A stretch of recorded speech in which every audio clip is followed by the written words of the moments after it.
नमस्कार विद्यार्थी मित्रांनो, स्वागत आहे आपलं पुन्हा एकदा एमपीसी लायब्ररी या आपल्या युट्यूब चॅनलमध्ये. विद्यार्थी मित्रांनो, आज आहे 10 मे 2026. सुरू करूयात आजच्या चालू घडामोडी. आज आपण पाहणार आहोत भारताची संरक्षण क्षेत्रातील ऐतिहासिक कामगिरी या संदर्भात माहिती. भारताला नुकतेच नवीन चीफ ऑफ डिफेन्स स्टाफ म्हणजेच CDS हे आता मिळालेले आहेत, या संदर्भात माहिती. तसेच पश्चिम बंगालच्या मुख्यमंत्रीपदी आता सुवेंदू अधिकारी यांची नियुक्ती झालेली आहे, यांच्या संदर्भात देखील आपण आज माहिती पाहणार आहोत. त्यामुळे संपूर्ण महत्त्वपूर्ण चालू घडामोडी व्यवस्थितपणे समजून घेण्यासाठी व्हिडिओ शेवटपर्यंत अवश्य पहा. सर्वप्रथम कालचा एक प्रश्न.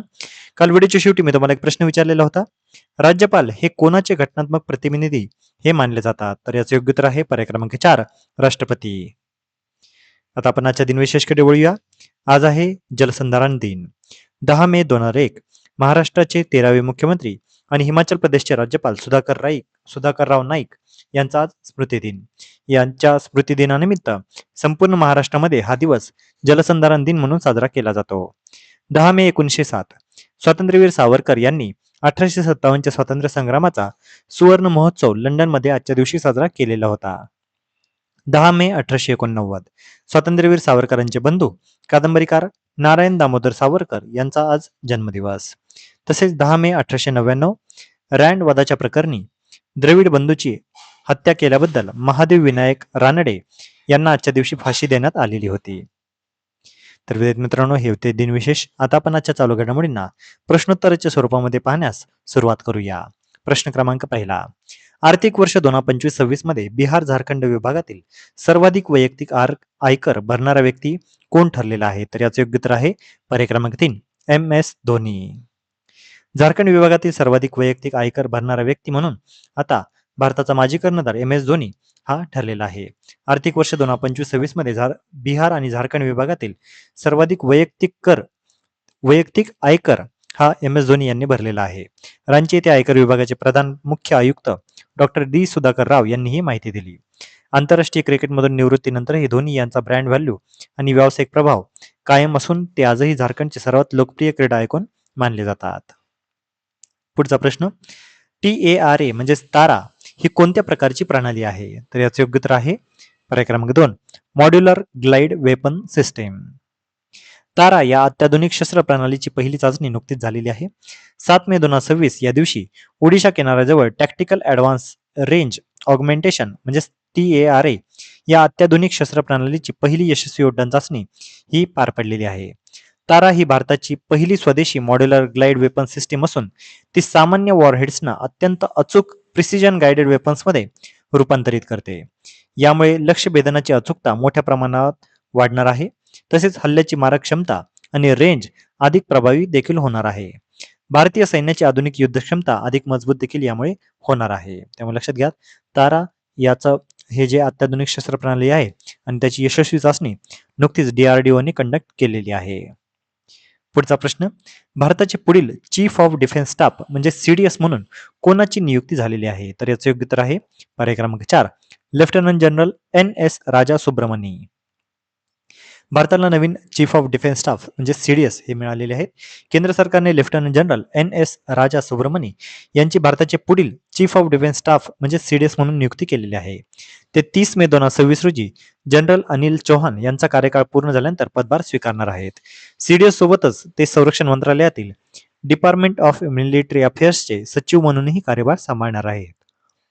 NS राजा सुब्रमणी हे PVSM, AVSM, SM, VSM या सन्मानांनी गौरवलेले अत्यंत अनुभवी आणि सज्ज अधिकारी आहेत. त्यांना लष्करी सेवेत 40 वर्षांहून अधिक अनुभव आहे. आता त्यांच्या महत्त्वाच्या भूमिका काय असतील तर vice chief of army staff, GOC in C central command, तसेच पश्चिम व उत्तर सीमांवरील महत्त्वाच्या ऑपरेशन फॉर्मेशन्सचे नेतृत्व त्यांनी केलेले आहे. तसेच सप्टेंबर 2025 पासून नॅशनल सिक्युरिटी काउन्सिल सेक्रेटरिएट येथे मिलिटरी ॲडवायझर म्हणून ते कार्यरत होते.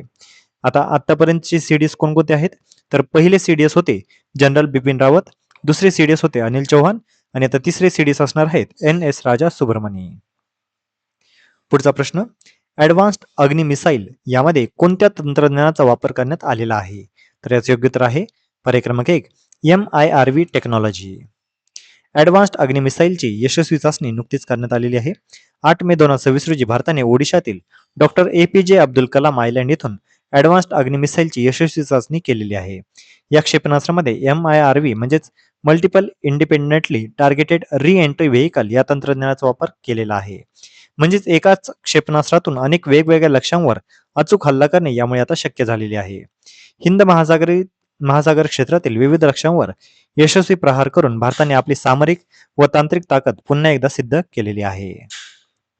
ग्राउंड आणि शिप बेस्ड ट्रॅकिंग सिस्टीमद्वारे संपूर्ण उड्डाणावर नजर ठेवण्यात आलेली असून सर्व मिशन ऑब्जेक्टिव्ह यशस्वीरित्या पूर्ण झाल्याची पुष्टी ही देण्यात आलेली आहे. ही अत्याधुनिक प्रणाली DRDO आणि भारतीय उद्योगांच्या सहकार्याने विकसित करण्यात आलेली आहे. संरक्षण मंत्री राजनाथ सिंग यांनी DRDO, भारतीय सेना आणि उद्योग क्षेत्राचे अभिनंदन करत ही चाचणी भारताच्या डिफेन्स प्रिपेअर्डनेससाठी मोठी ताकद असल्याचे म्हटलेले आहे. पुढचा प्रश्न, 9 मे 2026 रोजी पश्चिम बंगालचे मुख्यमंत्री म्हणून कोणी शपथ घेतलेली आहे? तर याचे योग्य उत्तर आहे पर्याय क्रमांक 3, सुवेंदू अधिकारी. पश्चिम बंगालला मिळालेले आहेत नवीन मुख्यमंत्री, त्यांचं नाव आहे सुवेंदू अधिकारी. 9 मे 2026 रोजी सुवेंदू अधिकारी यांनी पश्चिम बंगालच्या मुख्यमंत्री पदाची शपथ घेत इतिहास रचलेला आहे.